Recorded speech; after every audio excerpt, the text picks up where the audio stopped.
Akhir bukan selalu tamat. Kadang, itu hanya awal dari kisah yang sesungguhnya. Langit senja Jeju menguning pucat di balik jendela kaca klinik mewah milik keluarga Seori. Aroma antiseptik samar bercampur harum lavender dari diffuser di sudut ruangan. Seori berdiri dengan jas dokter putih yang kontras dengan rambut merah gelapnya yang bergelombang. Tampak tak tertarik pada dunia di sekitarnya. Matanya dingin, suaranya datar, dan tiap gerak-geriknya penuh ketepatan klinis. Ia bukan dokter yang menenangkan pasien. Ia memerintah. Pintu ruang periksa terbuka. Seorang pria muda masuk dengan luka di pelipis, mengenakan jaket hitam dan celana kargo lusuh. Rambut hitamnya sedikit basah oleh keringat. Ia menatap Seori sebentar, lalu tersenyum miring. "Apa kau dokter di sini? Bukan model?" Katanya santai. Seori tak menjawab. Ia menunjuk tempat duduk dengan tatapan tajam. Diam dan duduk. Minjun duduk masih dengan senyum menantang. Tapi matanya, mata hitam pekat yang dalam itu, mencatat semua. Cara Seori menyentuh peralatan, cara ia bergerak tanpa bicara, dan cara jas putih itu membingkai tubuhnya yang berlekuk indah. Ia tahu dokter ini bukan wanita biasa. "Aku polisi," katanya kemudian. "Luka ini dari pekerjaan. Tapi aku rasa, kau sudah tahu hanya dari melihatku kan?" Seori tak menggubris. Ia meraih alkohol suap dan membersihkan luka di pelipisnya. Minjun meringis ringan, lebih karena sentuhan tangan lembut itu daripada rasa perihnya. "Kenapa ke klinik pribadi? Rumah sakit lebih lengkap," tanya Seori tanpa melihat matanya. "Aku menyukai tempat tenang. Dan dokter cantik," jawabnya sambil tersenyum lagi. Seori meletakkan kasa dengan sedikit tekanan lebih kuat dari seharusnya. "Aku tak punya waktu untuk pria bosan yang mencari perhatian," gumamnya. Minjun tertawa kecil, tetapi ada keseriusan aneh yang mengikuti suara itu. Saat dia berdiri, ia menatap Seori lebih dalam, bukan sebagai pria yang menggoda, tapi seperti sedang menganalisis. "Baik, Dokter Seo, sampai jumpa lagi. Aku yakin kita akan bertemu." Seori tidak menjawab. Tapi saat pintu menutup di belakang pria itu, untuk sesaat, ia menatap ruang kosong itu, lebih lama dari biasanya. Malam turun dengan cepat di Jeju. Seori berdiri di balkon klinik lantai 2, memandang jalanan lengang dan cahaya lampu jalan yang keemasan. Angin membawa aroma laut yang lembut, tapi pikirannya bukan pada pantai, bukan pada pasien lain. Ia mengingat tatapan Minjun, bukan karena wajah tampannya, tapi karena ada sesuatu yang mengganggu. Senyum manis itu terasa seperti topeng. Dan cara ia menyebut namanya, Dokter Seo, membuatnya merasa dia sedang diawasi, bukan hanya diperiksa. Seori menyesap anggur merah dari gelas kristal kecilnya. Lelaki itu siapa sebenarnya? Tapi ia tak tahu. Di ujung jalan, dalam mobil hitam tanpa pelat polisi resmi, Minjun masih duduk, menatap ke arah klinik dari kejauhan. Matanya tajam dan gelap. Jari-jarinya menggenggam sebuah foto. Wanita cantik berambut merah gelap dengan jas dokter putih. Dan bibirnya berbisik, "Ternyata kau benar-benar nyata, Seori." Kota Busan menggeliat dengan kesibukan pagi. Tetapi Seori tampak terasing dari semua itu. Setelah kembali dari Jeju, dia kembali ke rutinitasnya sebagai dokter di salah satu rumah sakit elit di Busan. Namun, pikirannya tak pernah benar-benar kembali. Minjun. Nama itu masih terngiang. Hadir diam-diam saat ia membuka lembaran medis, saat ia menatap pasien, bahkan dalam mimpinya. Tatapan tajam pria itu, senyumnya yang menyesatkan, dan cara bicaranya yang seolah menyimpan banyak rahasia. Terlalu sulit dihapus. Pagi itu, rumah sakit mengadakan acara amal untuk komunitas elit. Kolaborasi antara kepolisian dan rumah sakit, dengan media sebagai saksi kegiatan sosial yang penuh citra.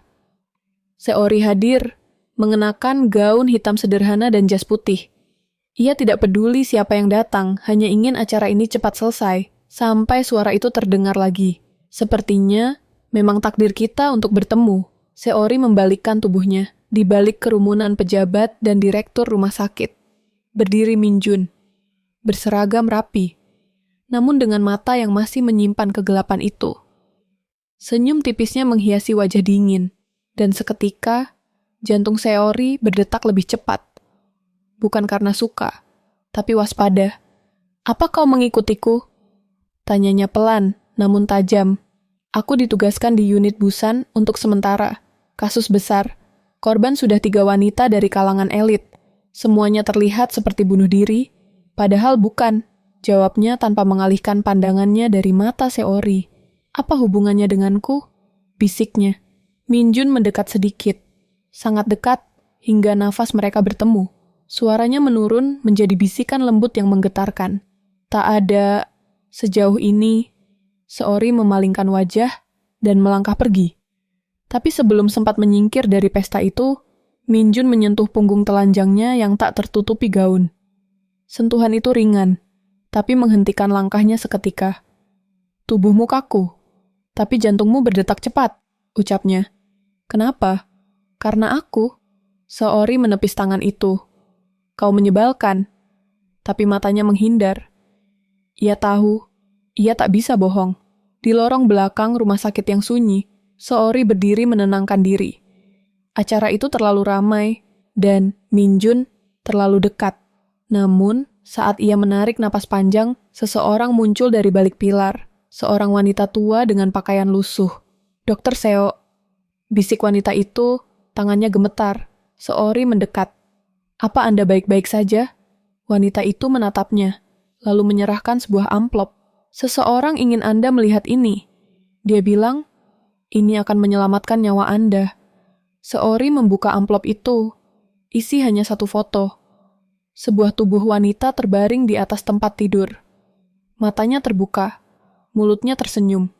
Di dadanya, ukiran huruf kecil berbentuk nama, Seori. Malam itu, Seori menutup semua tirai jendela. Ia menyalakan semua lampu. Tapi perasaannya tetap gelap. Minjun bilang tidak ada hubungan.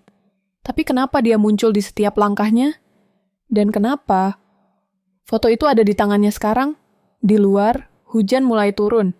Dan di kejauhan, seseorang berdiri di gedung seberang. Dengan kamera di tangan dan lensa mengarah lurus ke jendela kamar Seori. Hari-hari berlalu, namun rasa dingin di tengkuk Seori tak juga menghilang.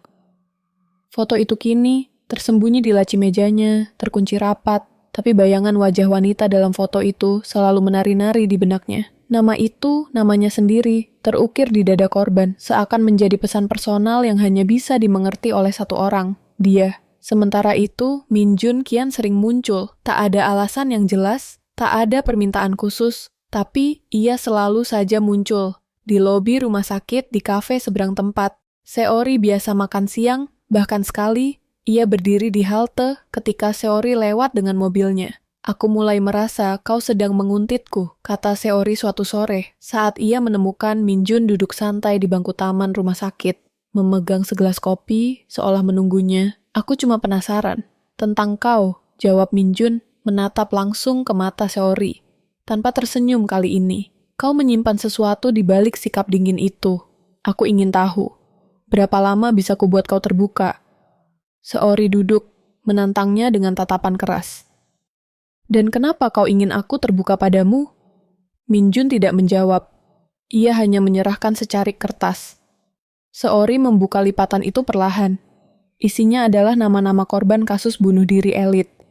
Di bawahnya, tertera nama-nama dokter yang pernah menangani mereka. Dan salah satunya adalah dirinya. "Aku tidak percaya ini hanya kasus biasa," kata Minjun. "Dan aku yakin, kau juga tahu. Ada sesuatu yang lebih gelap di balik kematian mereka." Seori menggenggam kertas itu erat. Tubuhnya kaku. Tapi saat ia hendak bicara, Minjun meraih tangannya. Hangat, tenang, dan begitu dalam. "Aku bukan musuhmu, Seori." Mata mereka bertemu. Dan untuk sesaat Seori merasa dilindungi. Beberapa hari kemudian, hujan turun deras di Busan. Seori pulang malam dari rumah sakit. Langkahnya cepat, sepatu haknya mengetuk trotoar basah. Namun ketika ia mendekati mobil, sebuah bayangan bergerak cepat dari arah belakang. Seseorang menariknya. Tubuh Seori terhempas ke dinding parkiran. Tangan asing menutup mulutnya. Ia melawan, mencakar, menendang, tapi tubuh pria itu jauh lebih besar.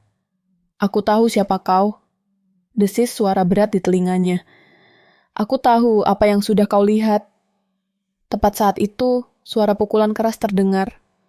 Pria itu terjatuh, dan di belakangnya, Minjun berdiri, dengan darah mengalir di pelipis dan kepalan tangan yang merah. Aku sudah bilang, Minjun bernafas berat. Kau bukan sendirian. Seori gemetar. Bukan karena serangan, tapi karena pria di depannya berdiri. Memandangnya seperti binatang liar yang baru saja melindungi mangsanya. Minjun perlahan mendekat. Tubuhnya basah oleh hujan, matanya hitam, gelap dan penuh intensitas. Ia mendekap Seori, memeluknya dengan erat.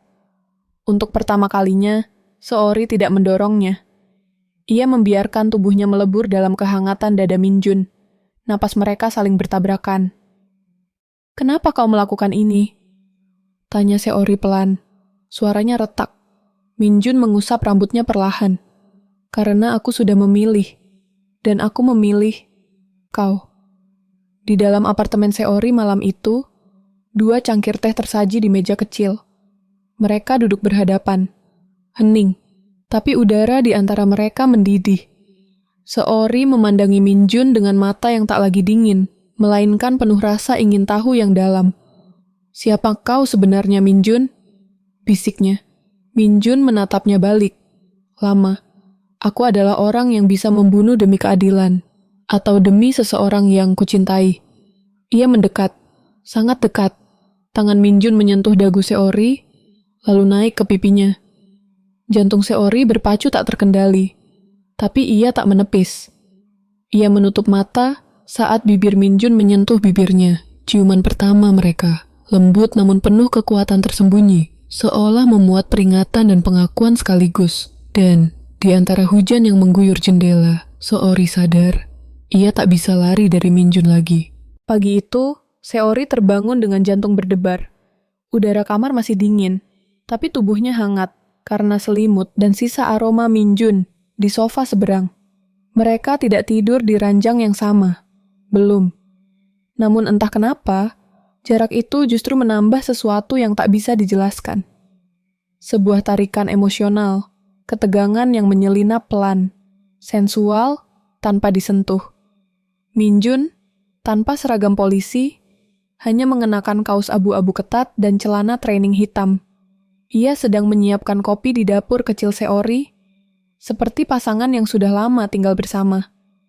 Tubuh rampingnya tampak lebih berisi di pagi hari, dan cara ia diam, sibuk, tanpa basa-basi, membuat Seori menatapnya lebih lama dari seharusnya. "Kau tak akan ke kantor hari ini?" tanya Seori akhirnya, menyembunyikan nada gugupnya. Minjun menoleh sebentar, menyerahkan secangkir kopi padanya. "Sementara cuti, aku ingin fokus pada satu hal dulu.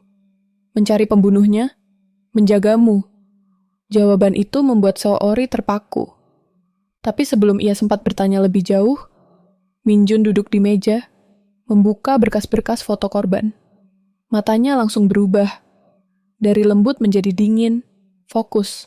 Di hadapannya, semua wajah perempuan elit itu terlihat tersenyum. Dengan mata kosong dan tanda luka yang seragam di tubuh mereka. "Ada yang mengatur semua ini," gumam Minjun.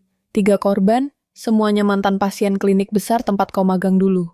Mereka semua punya rekam medis yang kau pernah sentuh. Seori tersentak. "Maksudmu, mereka dibunuh karena aku? Bukan karena kau, tapi karena seseorang ingin menghubungkan semuanya padamu. Kau hanya kunci." Seori terdiam. Di dalam dirinya mulai tumbuh ketakutan. Tapi bersamaan dengan itu, tumbuh sesuatu yang lebih dalam, ketertarikan pada pria yang kini menjadi pelindungnya. Dan justru, karena bahaya itu semakin nyata, hubungan mereka terasa semakin membara. Malam harinya, mereka menyelidiki apartemen korban ketiga. Tempat itu sudah lama ditinggalkan, tapi Minjun punya akses dari penyelidikan sebelumnya. Mereka masuk secara diam-diam, Seori mengenakan hoodie gelap dan masker, sementara Minjun menjaga di depan. Di dalam, suasana apartemen dingin dan menekan. Masih ada foto-foto pribadi yang tergantung.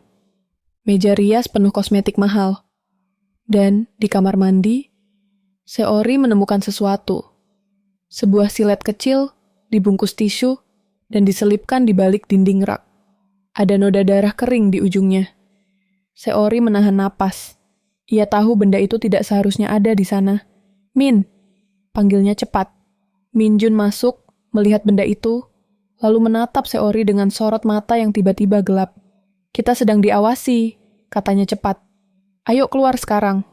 Mereka keluar terburu-buru, tapi baru beberapa meter dari apartemen, terdengar suara letusan kecil, seperti bahan kimia terbakar. Min Jun menoleh dan melihat jendela kamar mandi dipenuhi asap. Seseorang mencoba menghilangkan bukti. Mereka tak bicara di sepanjang perjalanan kembali, tapi ketegangan tak bisa disembunyikan. Di dalam apartemen Seori, lampu menyala lembut. Hujan turun perlahan di luar. Seori melepas jaketnya dengan cepat, napasnya memburu. Kalau aku target berikutnya, kau harus pergi dari sini. Aku tak akan pergi. Kau bukan bodyguard.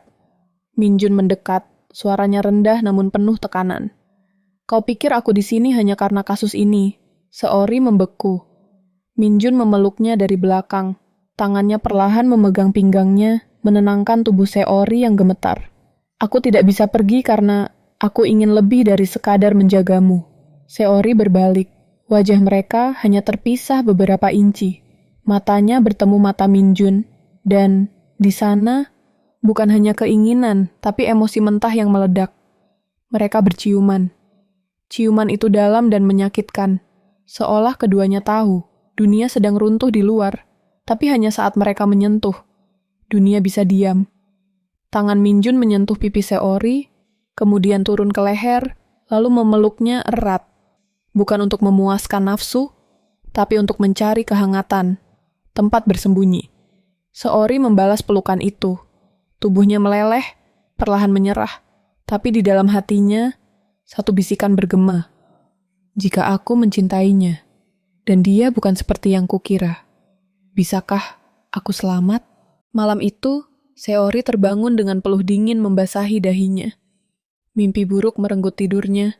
Bayangan korban-korban yang ia tangani, darah yang terus mengalir, dan tatapan Min Jun yang berubah menjadi kosong. Gelap. Ia duduk di ranjang, menarik napas dalam-dalam. Lampu kamar masih menyala lembut. Aroma kopi pagi tadi masih samar di udara. Tapi tak ada tanda Min Jun di sekitar. Seori berdiri, berjalan ke ruang tengah. Di sana, Min Jun duduk di lantai. Dikelilingi berkas dan foto.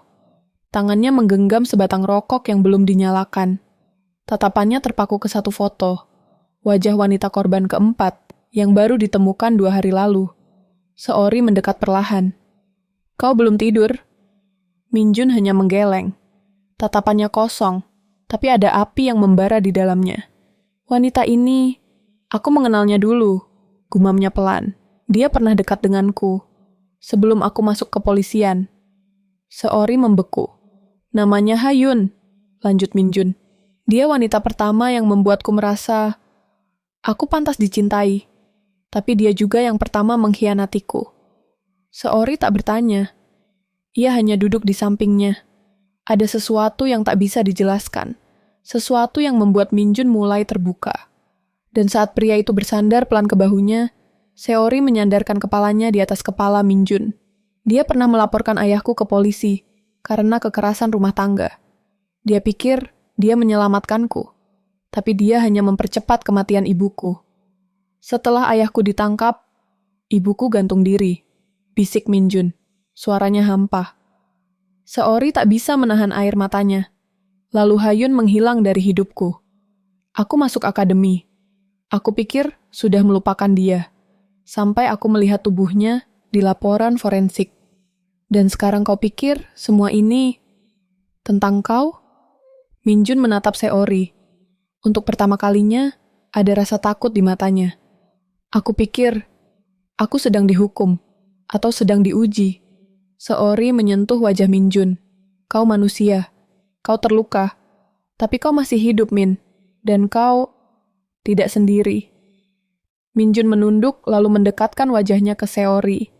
Ciuman mereka terjadi lagi, lebih lembut, lebih dalam. Kali ini tanpa kemarahan, tanpa ketegangan. Hanya 2 orang yang saling membutuhkan. Tangannya menyentuh pinggang Seori, sementara bibirnya berpindah ke leher, lalu bahu. Tubuh Seori bergetar, tapi bukan karena takut. Ia membalas sentuhan itu. Tangannya menyentuh tengkuk Minjun, menariknya lebih dekat. Tapi saat tubuh mereka mulai memanas, Minjun berhenti. Ia menatap Seori, nafasnya memburu. Belum sekarang. Seori terkejut. Kenapa? Minjun berdiri perlahan. Karena jika aku menyentuhmu sekarang, aku tak yakin aku bisa menahan sisi gelapku. Esok harinya, Seori pergi ke rumah sakit dengan langkah berat. Tapi pikirannya dipenuhi Minjun. Bukan karena keintiman semalam, tapi karena kalimat terakhirnya yang terdengar seperti peringatan. Di rumah sakit, ia menerima panggilan darurat. Seorang wanita elit pingsan di rumahnya, penuh luka seperti korban sebelumnya. Seori diminta turun langsung karena korban menyebut-nyebut namanya sebelum tak sadarkan diri. Setibanya di sana, tubuh korban sudah ditutupi selimut. Namun di meja kaca, ada sebuah amplop putih dengan tulisan tangan. Hanya kau yang bisa menyelamatkanku atau membunuhku. Seori merasakan dunia berputar. Tapi sebelum ia bisa mengambil amplop itu, suara di belakangnya terdengar. Aku pikir kau harus berhenti sekarang. Seori menoleh. Minjun berdiri di pintu. Mata gelapnya menyala. Kalau kau terus masuk lebih dalam, aku tak bisa menjamin keselamatanmu. Seori menggenggam amplop itu. Menatap Minjun dengan keberanian yang baru tumbuh. Kalau aku berhenti, siapa yang akan menyelamatkanmu? 3 hari berlalu, sejak Seori menerima amplop putih di rumah korban kelima. 3 hari pula, Minjun menghilang tanpa kabar, seakan diserap oleh kegelapan kasus itu sendiri. Seori kembali ke rumah sakit setiap hari dengan bayang-bayang Minjun di pikirannya. Namun, yang lebih membingungkan adalah amplop itu kosong. Tidak ada tulisan apapun di dalamnya, hanya kertas putih bersih, seolah menyimpan rahasia yang belum diungkapkan. Seori mulai merasa diikuti. Saat berjalan di lorong rumah sakit, ia merasa ada mata yang mengawasinya.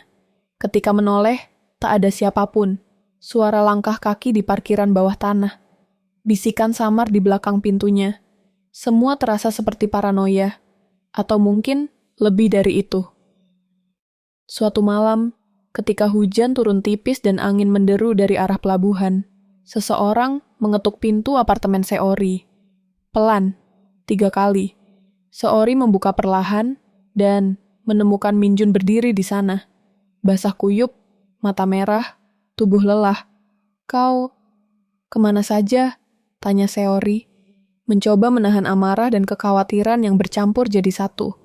Aku menemukan sesuatu, kata Minjun sambil masuk, langsung meletakkan tasnya dan mengeluarkan map lusuh, berisi dokumen, serta beberapa foto lama. Seori memandang isinya satu persatu. Wajah-wajah korban, foto-foto rahasia dari kamera CCTV hotel mewah, dan satu ruangan gelap dengan simbol aneh di dinding. Mereka semua pernah menjadi pasien di sebuah klinik bawah tanah, ujar Minjun pelan. Klinik ilegal, tak tercatat, tapi sangat eksklusif. Tempat orang kaya membayar untuk menghapus trauma atau menciptakan ilusi baru. Seori menatapnya lekat. Dan kau pikir aku bagian dari itu? Minjun menggeleng. Kau dijadikan pengalih. Semua jejak diarahkan padamu. Tapi pelakunya tahu kau akan menemukan jalan ke tempat ini. Ke akar semuanya. Seori menggigit bibirnya. Ketegangan makin terasa. Minjun menatapnya dalam diam. Lalu, ia mendekat. Kau masih ingin tahu siapa aku sebenarnya? Seori tak menjawab. Tapi matanya bicara lebih banyak dari kata-kata. Minjun menarik napas panjang. Aku pernah menjadi bagian dari klinik itu. Sebagai penjaga. Saat muda, aku dibayar untuk mengamankan tempat itu sebelum jadi polisi. Aku melihat semua yang terjadi di sana. Manipulasi, pencucian trauma, eksperimen. Seori terdiam. Dunia runtuh sedikit demi sedikit. Aku keluar, tapi orang-orang yang masih bertahan mulai menghilang satu persatu. Mereka dibunuh. Dan sekarang, aku dan mungkin kau target berikutnya. Hening menggantung di antara mereka. Hujan semakin deras. Seori gemetar. Tapi bukan karena takut. Karena rasa sakit di dalam dadanya. Rasa pedih karena mulai mencintai pria yang juga bagian dari kegelapan itu. Minjun menatapnya. Kalau aku terlalu berbahaya bagimu, katakan. Aku akan pergi malam ini juga. Seori melangkah maju. Tangannya menyentuh wajah Minjun, pelan. Mata mereka bertemu. Kau mungkin gelap, Min. Tapi aku sudah terlalu dalam. Dan aku tak ingin sendirian di sini. Minjun menyentuh pinggang Seori, menarik tubuhnya perlahan ke dalam pelukannya. Hangat. Dalam. Napas mereka saling menyentuh. Mereka berciuman lagi. Lebih lama dari sebelumnya. Bukan nafsu, tapi luka yang saling menyembuhkan. Tangan Minjun menyapu punggung Seori, lembut. Seori meremas kausnya, mengunci ciuman mereka. Tapi saat Minjun menuntun Seori ke kamar tidur, ia berhenti. Belum, kata Seori pelan, menahan bibirnya yang masih bergetar. Aku ingin ini terjadi saat kita tak lagi dalam bayang-bayang. Minjun mengangguk. Mereka saling menatap seolah dunia lain tak ada. Dan malam itu, mereka tidur di ranjang yang sama, hanya dalam pelukan, dada ke dada, napas ke napas, luka ke luka. Keesokan paginya, Seori terbangun lebih dulu. Ia bangun perlahan, membuka map yang dibawa Minjun. Di antara foto-foto korban dan denah ruang klinik ilegal itu, ada satu dokumen yang membuat dadanya berhenti berdetak.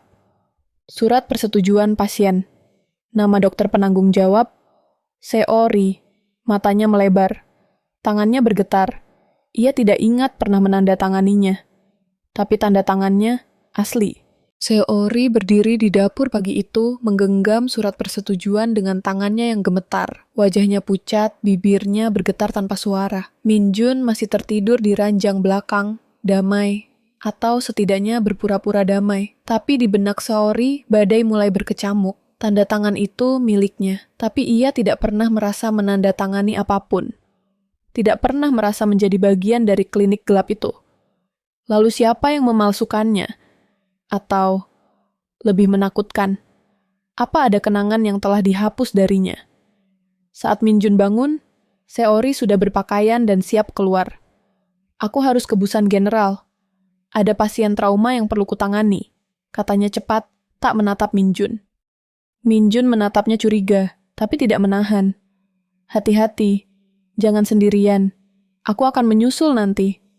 Seori hanya mengangguk lalu pergi. Namun bukan rumah sakit yang ia tuju. Ia menuju klinik tempat ia dulu magang. Tempat semua ini mungkin bermula.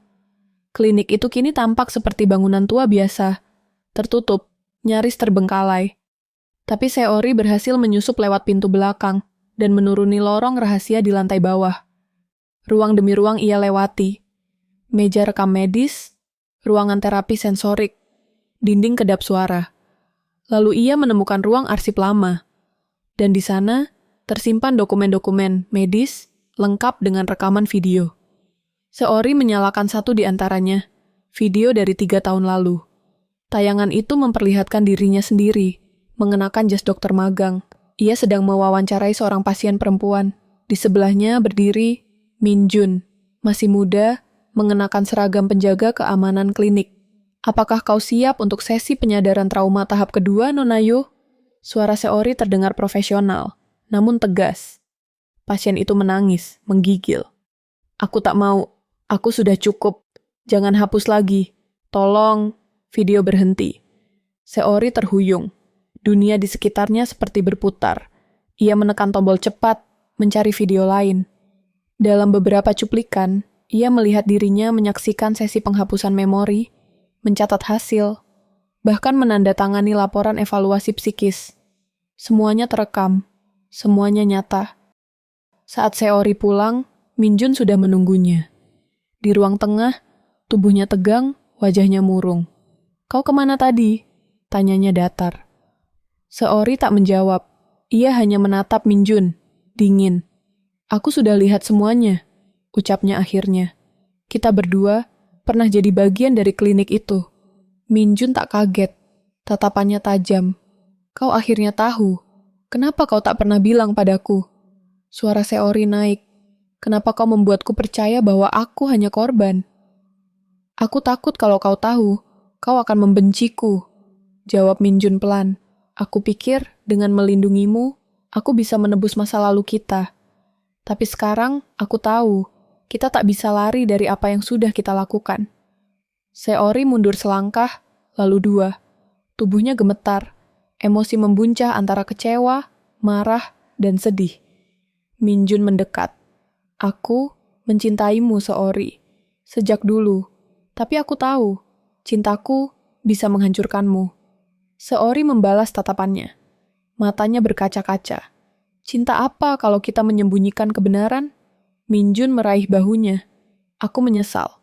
Tapi satu hal yang pasti. Aku takkan biarkan kau jadi korban permainan ini lagi. Siapapun yang menghapus ingatanmu, aku akan menemukannya. Seori menahan tangisnya.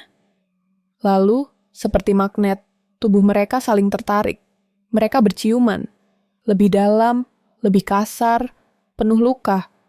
Tangan Min Jun memeluk Seori dengan kekuatan yang nyaris menyakitkan. Seolah takut ia akan pergi dan tak kembali. Seori membalasnya. Tubuh mereka saling menempel, napas saling menyatu. Sentuhan mereka bukan lagi pelarian, tapi pengakuan bahwa mereka berdua adalah bagian dari luka yang sama. Tapi sesaat sebelum mereka menyerah pada emosi, Seori menahan Min Jun. Belum. Aku butuh waktu. Aku ingin ini terjadi karena cinta, bukan luka. Min Jun menunduk. Kalau begitu, kita cari jawaban bersama. Dan malam itu, mereka membuat rencana. Bukan untuk melarikan diri, tapi untuk masuk lebih dalam. Mencari siapa dalang di balik klinik, penghapus ingatan, dan pembunuh para pasien. Karena mereka sadar, kebenaran yang tak diingat lebih berbahaya dari kebohongan apapun. Malam itu, Seori dan Min Jun duduk berdampingan di tengah ruang apartemen yang gelap. Hanya diterangi lampu meja kecil. Meja di depan mereka penuh dengan catatan, dokumen hasil pencarian mereka, dan, di tengah semuanya, rekaman video lama yang ditemukan Seori dari ruang arsip klinik. Ada satu nama yang selalu muncul di laporan penghapusan memori. Gumam Seori, jemarinya menyentuh kertas lusuh, berstempel logo lama klinik itu. Direktur medis, Profesor Ryu In-kwon. Min Jun mengangguk. Dia bukan sekadar dokter. Dia ahli neuroscience eksperimental. Tapi setelah skandal etika di Amerika dia hilang.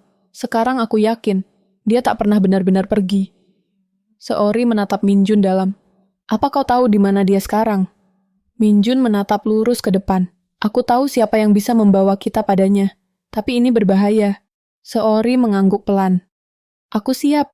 Mereka terbang ke Seoul, ke distrik Guro, jantung perusahaan farmasi swasta yang dulu mendanai penelitian Profesor Ryu. Seori berpura-pura sebagai dokter yang ingin bekerja sama dalam proyek neuroscience baru. Sementara, Min Jun menyamar sebagai konsultan keamanan. Mereka disambut oleh sekretaris dingin dan prosedur ketat. Tapi setelah jam kerja usai, seorang pria tua mendekati mereka di basement parkiran. Kalian mencari Profesor Ryu? Gumamnya tanpa ekspresi. Dia tidak mati. Dia hanya bersembunyi. Dan kalian baru saja menarik perhatian orang yang salah. Keesokan harinya, apartemen Seori dilempari batu. Ancaman ditulis dengan darah ayam. Berhenti sebelum ingatanmu dihapus selamanya. Seori gemetar, tapi Min Jun memeluknya. Mereka takut. Itu artinya kita dekat. Beberapa hari kemudian, dengan bantuan pria tua itu, mereka menemukan lokasi baru, sebuah pulau terpencil di dekat Jeju, di mana Profesor Ryu diyakini tinggal di villa tersembunyi. Mereka tiba di malam hari. Angin laut menghantam, dan pepohonan pinus bergoyang pelan. Di tengah kegelapan, mereka melihat bangunan tua dari batu abu-abu, berdiri angkuh di atas tebing. Min Jun menyelidik di sekitar bangunan, sementara Seori masuk lewat jendela samping. Di dalam, ruang-ruang bersih dan penuh peralatan medis mutakhir, kontras dengan suasana luar yang sunyi dan mencekam. Lalu mereka menemukannya, Profesor Ryu, tua, kurus, tapi matanya tajam. Ia duduk di kursi roda, menatap Seori seperti melihat hantu. Aku mengenalmu, katanya. Kau, yang paling menjanjikan. Sayang sekali, mereka memintaku menghapusmu. Seori mendekat, tubuhnya menegang. Siapa yang meminta? Ryu tersenyum melelah. Direktur utama klinik, CEO dari perusahaan farmasi itu. Dan, maafkan aku, Seori, ayah kandungmu. Seori mundur, terhuyung. Dunia seakan retak di hadapannya. Minjun langsung menangkap tubuhnya. Apa yang kau katakan? Profesor Ryu menunduk. Dia menganggap putrinya terlalu berbahaya jika tahu semua rahasia. Maka, kami menghapus sebagian masa kecilmu. Tentang ibumu. Tentang eksperimen awal klinik itu. Dan, tentang Minjun. Seori menatap Minjun. Panik. Apa maksudnya? Profesor Ryu membuka file lama. Foto Seori dan Minjun saat remaja, berdiri di depan gedung lama klinik. Tertawa. Saling menggenggam tangan. Kalian pernah saling mencintai.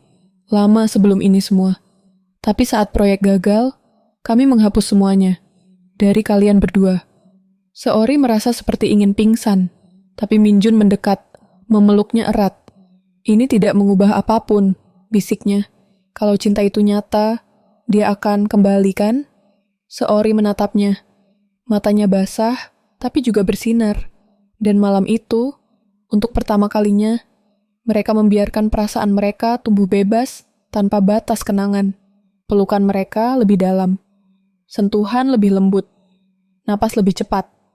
Ciuman mereka perlahan menjadi desahan. Dan dunia seakan lenyap di balik tirai tipis kamar tua itu. Mereka bercinta, perlahan, emosional, penuh luka, tapi juga penuh cinta. Bukan sebagai orang yang mencoba melupakan masa lalu, tapi sebagai dua jiwa yang akhirnya ingat siapa mereka sebenarnya. Esok paginya, Seori bangun di ranjang usang itu, Minjun memeluknya dari belakang. Napasnya masih hangat di tengkuknya. Mulai hari ini, bisik Minjun, aku akan melindungimu, bukan karena masa lalu kita, tapi karena sekarang aku mencintaimu seutuhnya. Seori tersenyum, dan air matanya jatuh pelan. Karena di tengah dunia penuh kepalsuan, mereka akhirnya menemukan satu hal yang paling nyata. Cinta yang pernah dilupakan, kini kembali. Jeju pagi itu sunyi dan dingin. Laut tampak gelap di kejauhan, bergulung perlahan di bawah kabut yang menggantung. Seori berdiri di balkon villa batu milik Profesor Ryu, menatap cakrawala dengan mata kosong. Pagi ini, dia akan menghadapi ayah kandungnya. Di belakangnya, Minjun sedang bersiap dengan setelan jas hitam polos. Ia tahu pertemuan ini tak hanya soal konfrontasi, tapi penebusan, dan mungkin perpisahan. Mereka kembali ke Seoul, ke markas besar perusahaan farmasi yang selama ini menyimpan kebusukan di balik fasade korporat mewahnya. Gedung tinggi menjulang, penjagaan ketat, dan kamera di setiap sudut. Tapi Minjun punya kartu, data klinik ilegal, dan rekaman pengakuan Profesor Ryu. Seori masuk ke ruang rapat besar, sendirian. Di ujung meja duduk pria paruh baya, dengan setelan abu-abu. Wajahnya tajam, tenang, dan tanpa rasa bersalah. Seori, katanya tanpa ekspresi. Akhirnya kau datang. Seori duduk. Kenapa kau menghapus hidupku? Aku menyelamatkanmu, jawabnya datar. Dari skandal, dari trauma, dari ibumu yang ingin mempublikasikan eksperimen itu. Aku melindungimu dari dunia. Seori mengepal tangannya. Kau bukan menyelamatkan, kau mengubur. Termasuk siapa aku. Termasuk cinta pertama dan satu-satunya yang kumiliki. Minjun. Ayahnya mendengus. Dia penjaga, seorang eksperimen hidup. Dia bukan untukmu. Dan kau siapa? Orang yang bermain sebagai Tuhan? Tiba-tiba, layar besar di ruang rapat menyala. Suara rekaman Profesor Ryu menggema keras. CEO itu, ayahnya Seori. Dialah yang memerintahkan penghapusan memori, pendanaan klinik, dan pembunuhan ibunya. Semua agar proyek tak bocor keluar. Wajah pria itu menegang. Para direksi yang duduk di sekelilingnya mulai panik. Beberapa berdiri, beberapa mengambil ponsel. Seori bangkit berdiri. Permainanmu selesai. Kami sudah serahkan semua data ke media. Polisi akan tiba sebentar lagi. Ini bukan lagi tentang aku. Ini tentang semua korbanmu. Pria itu berdiri perlahan, lalu menghela napas dalam. Kalau begitu, katanya tenang, Kau takkan pernah keluar dari ruangan ini. Namun sebelum ia sempat memberi perintah, pintu dibuka paksa. Min Jun masuk, diikuti 2 polisi, dan 1 reporter televisi. Semuanya direkam langsung. Ayah Seori diborgol. Sorot matanya tak gentar, tapi ia tahu, permainannya sudah selesai. Beberapa hari kemudian, berita tentang skandal klinik penghapusan memori meledak di seluruh Korea. Nama Seori muncul sebagai whistleblower dan pahlawan. Ia tak mau tampil di TV, tapi semua orang mengenalnya. Klinik ditutup permanen. Profesor Ryu menyerahkan diri, dan ibunya dikenang sebagai martir yang tak sempat bicara. Seori berdiri di depan makam ibunya, di taman pemakaman kecil di Busan, bunga putih di tangannya. "Aku ingat sekarang, Eoma," bisiknya. "Kau ingin aku bebas. Dan aku janji, aku akan hidup dengan ingatan penuh, bahkan yang paling menyakitkan." Min Jun memegang tangannya dari samping dan mereka berdiri dalam keheningan. Malam itu, mereka berdua kembali ke Jeju. Di atas bukit, berdiri bangunan kecil bergaya minimalis. Klinik baru, sederhana namun elegan. Di atas pintunya tertulis, "Klinik Pemulihan Jiwa, Dr. Seori and Asisten M. Jun." Min Jun menyalakan lampu pertama. Seori tersenyum pelan. "Siapa sangka kita akan kembali ke sini. Bukan untuk menghapus ingatan, tapi membantu orang menyembuhkan luka mereka." Min Jun mendekat, dan kali ini kita akan melakukannya bersama, tanpa rahasia, tanpa manipulasi, hanya cinta. Seori memeluknya. Malam itu, di bawah cahaya hangat dan langit penuh bintang, mereka saling melengkapi dalam keheningan yang damai. Dan untuk pertama kalinya, mereka benar-benar bebas. Matahari pagi menyapu hangat ladang ilalang yang bergoyang lembut di tepi desa kecil di Jeju.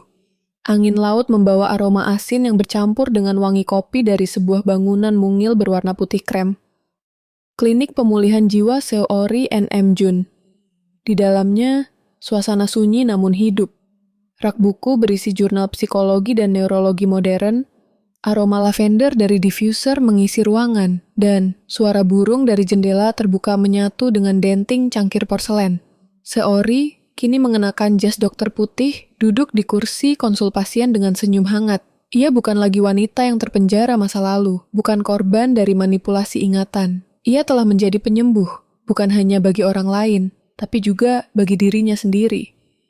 Sementara itu, di belakang, Min Jun sibuk menyusun rekam medis. Jasnya digantung di belakang pintu, menyisakan kemeja lengan panjang dan lencana kecil di dadanya bertuliskan Asisten Psikiatri M. Jun. Rambut hitamnya kini diikat rapi ke belakang, dan ekspresinya jauh lebih tenang dibanding dulu. Ia masih menyimpan sisi kelam di dalam dirinya, tapi kini tidak lagi menguasai hidupnya. Ia telah belajar menerima bahwa cinta tidak harus menguasai, tapi cukup menyertai. Hari itu, seorang pasien muda datang. Gadis 18 tahun yang mengalami trauma dari kekerasan orang tua. Ia duduk gugup, menolak kontak mata. Seori menunduk perlahan, lalu tersenyum kecil. "Aku tahu rasanya takut mengingat," katanya lembut. "Tapi kadang, satu-satunya jalan keluar adalah masuk lebih dalam." Min Jun masuk membawa teh hangat, meletakkannya di atas meja. Ia memberi isyarat dengan mata kepada Seori. "Kau bisa menanganinya." Dan Seori mulai bicara, bukan dengan prosedur medis, tapi dengan cerita. Cerita tentang luka, tentang cinta yang pernah hancur, tentang kepercayaan yang dicuri, dan tentang bagaimana semuanya bisa pulih kembali, pelan-pelan. Sore harinya, klinik tutup lebih awal. Mereka berjalan menyusuri pantai, tangan saling menggenggam. Angin membelai rambut mereka, dan matahari tenggelam perlahan di balik cakrawala. "Dulu aku berpikir kita adalah kutukan bagi satu sama lain," kata Seori sambil menatap ombak. "Tapi ternyata kita adalah pelarian yang saling menyelamatkan." Min Jun tersenyum, memeluknya dari belakang. "Kita adalah bukti kalau cinta sejati bisa lahir 2 kali, bahkan dari kenangan yang pernah dihapus." Seori menoleh, mencium pipinya dengan lembut. Dan di bawah langit Jeju yang perlahan berubah keemasan, mereka berdiri berdua. Tak ada rahasia, tak ada trauma, tak ada pelarian, hanya 2 orang yang pernah hilang dalam ingatan mereka sendiri. kini memilih untuk hidup di dalam kenyataan, bersama, dan cinta mereka akhirnya pulih sepenuhnya. Terima kasih sudah menonton sampai akhir. Like, komen, dan subscribe. Karena cerita selanjutnya mungkin saja tentang kamu.